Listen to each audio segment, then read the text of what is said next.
नमस्कार, आपका बहुत बहुत स्वागत है। मैं हूं आपके साथ रिंकी और आप देख रहे हैं कारोबार। अमेरिका के टेक शेयर इस समय इतिहास के सबसे मजबूत दौर में है। वहीं दूसरी तरफ भारतीय शेयर बाजार एक बार फिर दुनिया का 5वां सबसे बड़ा शेयर बाजार बन गया है।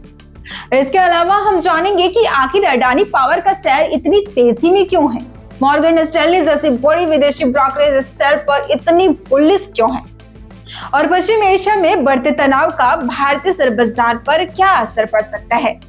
इन सभी सवालों का जवाब हम आगे जानेंगे, इसलिए आप हमारे साथ जुड़े रहिएगा, क्योंकि आज की चर्चा में जो ग्लोबल मार्केट लेकर भारतीय बाजार तक की पूरी तस्वीर विस्तार से समझने को मिलेगी। दोस्तों, अगर इस समय दुनिया के शेयर बाजार में सबसे ज्यादा चर्चा किसी सेक्टर की हो रही है तो वो टेक्नोलॉजी सेक्टर है। अमेरिका के S&P 500 इंडेक्स की कंपनियों का दबाव अब इतना ज्यादा हो चुका है कि उसने इतिहास के सारे रिकॉर्ड तोड़ दिए हैं। आज इंडेक्स की कुल मार्केट वैल्यू में लगभग आधी हिस्सेदारी टेक सेक्टर की हो चुकी है। सिर्फ आईटी कंपनियों की हिस्सेदारी ही करीब 39% है, और अगर अमेज़न जैसे इंटरनेट कंपनियों और नेटफ्लिक्स जैसे डिजिटल प्लेटफॉर्म को भी इसमें जोड़ दिया जाए तो टेक सेक्टर का कुल योगदान लगभग 50% तक पहुंच जाता है। मतलब ये है कि अमेरिका के पूरे शेयर बाजार का आधा हिस्सा अब टेक कंपनियों के दम पर खड़ा है।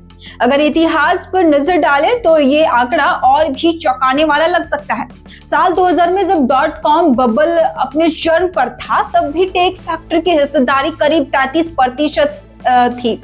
वहीं 1980 के दशक में जब एनर्जी सेक्टर का दबाव था, तब उसकी हिस्सेदारी लगभग 31% तक पहुंच चुकी थी। लेकिन आज टेक सेक्टर ने इन दोनों रिकॉर्ड को पीछे छोड़ दिया है। ये दिखाते हैं कि दुनिया की अर्थव्यवस्था कितनी तेजी से डिजिटल टेक्नोलॉजी आधारित होती जा रही है। अब सवाल ये है कि आखिर टेक शेयरों में इतनी जबरदस्त तेजी क्यों आई। इसकी सबसे बड़ी वजह है आर्टिफिशियल इंटेलिजेंस यानी AI। पिछले कुछ वर्षों में AI टेक्नोलॉजी ने पूरी दुनिया में नई क्रांति ला दी है। हर बड़ी कंपनी AI और अरबों डॉलर का निवेश कर रही है। AI को चलाने के लिए हाई परफॉर्मेंस डेटा सेंटर और क्लाउड इंफ्रास्ट्रक्चर की जरूरत होती है, और यही वजह है कि Nvidia, AMD, micron, internal, Microsoft, Amazon, alphabet और मेटा जैसी कंपनियों के शेयर लगातार नई ऊंचाइयों पर पहुंच रहे हैं। महामारी के बाद डिजिटल सर्विस की मांग तेजी से बढ़ी है। लोग ऑनलाइन शॉपिंग करने लगे हैं, क्लाउड सर्विस का इस्तेमाल बढ़ा और AI ने इस बदलाव को और तेज कर दिया। यही कारण है कि आज दुनिया की सबसे बड़ी कंपनियों की सूची में टेक कंपनियों का कब्जा दिखाई देता है। दुनिया की टॉप 10 कंपनियों में से 8 अमेरिका की है। एनवीडिया, एप्पल और अल्फाबेट जैसी कंपनियों का मार्केट कैप का $4 ट्रिलियन से भी अधिक पहुंच चुका है। माइक्रोसॉफ्ट, अमेज़न, SpaceX $2 ट्रिलियन से ऊपर है, जबकि मेटा और माइक्रोन भी डॉलर क्लब में शामिल हो चुकी है। इससे साफ है कि आने वाले समय में टेक्नोलॉजी और AI पूरी दुनिया का अर्थव्यवस्था को नई दिशा देने वाले हैं। अब बात करते हैं भारत की। एक तरफ अमेरिका में टेक कंपनियां रिकॉर्ड बना रही है, तो दूसरी तरफ भारत ने भी एक बड़ी उपलब्धि हासिल की है। भारतीय शेयर बाजार एक बार फिर दुनिया का 5वां सबसे बड़ा शेयर बाजार बन गया है। भारत का कुल मार्केट कैप $5 ट्रिलियन के पार पहुंच चुका है। वहीं हाल ही में भारत को पीछे छोड़ने वाला ताइवान और दक्षिण कोरिया के बाजारों में तेज गिरावट देखने को मिली है, जिसके बाद दोनों देशों का मार्केट कैप भारत से नीचे आ गए हैं। ताइवान का मार्केट कैप करीब $4.97 ट्रिलियन और दक्षिण कोरिया का लगभग $4.66 ट्रिलियन रह गया है। सबसे खास बात यह है कि सोमवार को भारतीय बाजार में गिरावट के बावजूद BSE में लिस्टेड कंपनियों का कुल मार्केट कैप $5 ट्रिलियन से ऊपर बना रहा। यानी बाजार में हल्की गिरावट आने के बाद भी भारत की वैश्विक स्थिति मजबूत बनी हुई है। अब सवाल उठता है कि जब दुनिया के कई बड़े बाजार दबाव में हैं, तो भारत इतना मजबूत कैसे बना हुआ है। इसकी कई वजह हैं। पहली वजह है कच्चे तेल की कीमतों में आई गिरावट, जिससे भारत जैसे तेल आयात करने वाले देशों को फायदा मिलता है।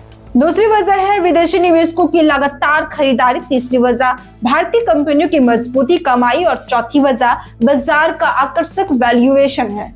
कुछ समय पहले निफ्टी का पीआई रेशियो लगभग 24 गुना था, जो अब घटकर लगभग 18 गुना के आसपास आ गया है। इसका मतलब है कि कई अच्छी कंपनियां पहले की तुलना में ज्यादा आकर्षक कीमतों पर उपलब्ध है। इसी बीच दुनिया के दूसरे बाजारों में कमजोरी देखने को मिली। जून महीने में दक्षिण कोरिया के बाजार का मार्केट कैप लगभग 4.7% घट गया, जबकि ताइवान में भी करीब 2.3% की गिरावट आई। जापान का हांगकांग, कनाडा, ब्रिटेन, फ्रांस और जर्मनी जैसे बाजार भी दबाव में रहे। सबकी मुख्य वजह निवेशकों की मुनाफा वसूली और वैश्विक अनिश्चितता रही। अब बात करते हैं उस शेयर की जिसने पिछले कुछ वर्षों में निवेशकों को शानदार रिटर्न दिया है, और वो है अडानी पावर। बाजार में उतार चढ़ाव के बावजूद इस शेयर ने अपनी मजबूती दिखाई है। पिछले 6 महीनों में इसमें 60% से ज्यादा की तेजी आई है, जबकि एक साल में इसने लगभग 95% का रिटर्न दिया है। अगर पिछले 5 साल का रिकॉर्ड देखें तो इस शेयर ने लगभग 900% से ज्यादा का रिटर्न देकर निवेशकों को मालामाल कर दिया है। विशेषज्ञों का मानना है कि अडानी पावर की कहानी अभी खत्म नहीं हुई है। कंपनी के पास आने वाले वर्षों के लिए बड़े विस्तार की योजना है। गौतम अडानी ने हाल ही में एजीएम में घोषणा की है कि अडानी ग्रुप का थर्मल, रिन्यूएबल, हाइड्रो और गैस के साथ साथ परमाणु ऊर्जा क्षेत्र में भी प्रवेश करने की तैयारी कर रहा है। अगले 5 वर्षों में कंपनी अपनी बिजली उत्पादन क्षमता को 45 गीगावाट तक ले जाने का लक्ष्य लेकर चल रही है, और इसके लिए 2 लाख करोड़ रुपए से अधिक का निवेश किया जाएगा। इतना ही नहीं, दुनिया के दिग्गज ब्रोकरेज फर्म मॉर्गन स्टैनली ने भी अडानी पावर पर भरोसा जताया है।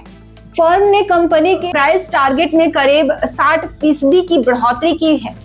मॉर्गन स्टैनली का मानना है कि अडानी पावर अपनी कंपटीशन के मुकाबले सबसे तेज ग्रोथ दर्ज कर सकती है। अनुमान है कि वित्तीय वर्ष 2032 तक कंपनी का सकल ब्लॉक करीब 2.5 गुना बढ़ जाएगा, और अगले कुछ वर्षों में कंपनी का एबिटा लगभग 24% की सालाना दर से बढ़ सकता है। हालांकि इन सभी पॉजिटिव खबरों के बीच बाजार में गिरावट भी देखने को मिली। इसकी सबसे बड़ी वजह पश्चिम एशिया में बढ़ता तनाव है।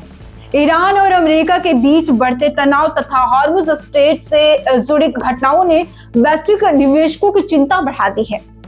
अगर इस क्षेत्र में तनाव और बढ़ता है तो कच्चे तेल की सप्लाई प्रभावित हो सकती है, जिसका असर पूरे दुनिया की अर्थव्यवस्था और शेयर बाजार पर पड़ सकता है।